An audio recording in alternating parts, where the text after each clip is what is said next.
মহাত্মা গান্ধী হলেন অহিংসা ও পরম সহিষ্ণুতার মূর্ত প্রতীক। তার প্রদর্শিত পথ অনুসরণ করেই পৃথিবীর বহু রাষ্ট্র এগিয়ে চলেছে।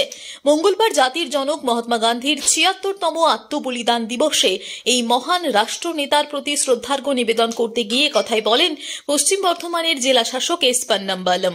এদিন আসানসোলের এডিডিএ সম্মেলন কক্ষে আয়োজিত এক অনুষ্ঠানে বাপুজির জীবন ও আদর্শ নিয়ে আলোচনা করেন প্রশাসনের শীর্ষ কর্তারা। মহাত্মাজির প্রয়াণ দিবসে সম্মেলন কক্ষে আয়োজিত হয় এক সর্বধর্ম প্রার্থনা সভারও।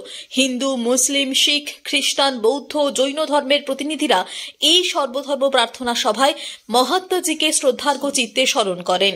এদিনের সভায় অন্যান্যদের মধ্যে উপস্থিত ছিলেন জেলা তথ্য আধিকারিক আজিজুর রহমান সহ প্রশাসনের উচ্চ আধিকারিকরা। Mahatma Gandhi was unfortunately shot dead.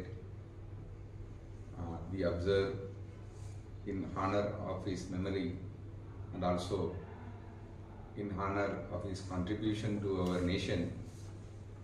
We observe Martyrs Day or Shahid Divas on this day. On this day, from our INCA department,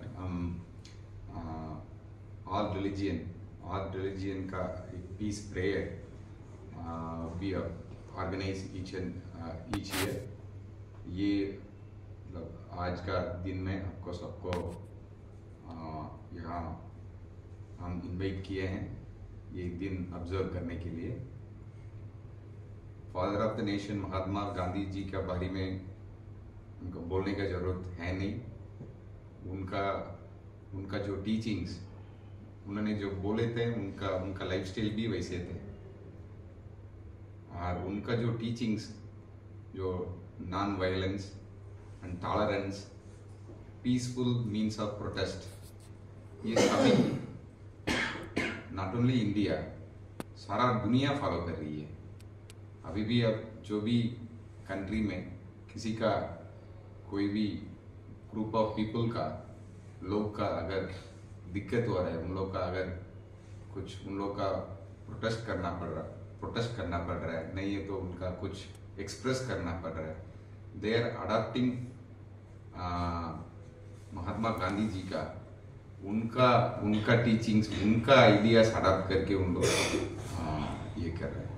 Asansol থেকে নিজস্ব প্রতিনিধির রিপোর্ট, টিভি নিউজ 10। সুলভ সঠিক চিকিৎসার একমাত্র প্রতিষ্ঠান বিবেকানন্দ হসপিটাল। 24 ঘন্টা emergency service, blood bank, trauma care. আপনাদের সেবায় আমরা তৎপর। গুণমান ও পরিষেবায় দুর্গাপুর বিধাননগরের ডক্টর জাকির হোসেন এভিনিউর বিবেকানন্দ হসপিটাল শিল্পাঞ্চলের মানুষের মন জয় করেছে।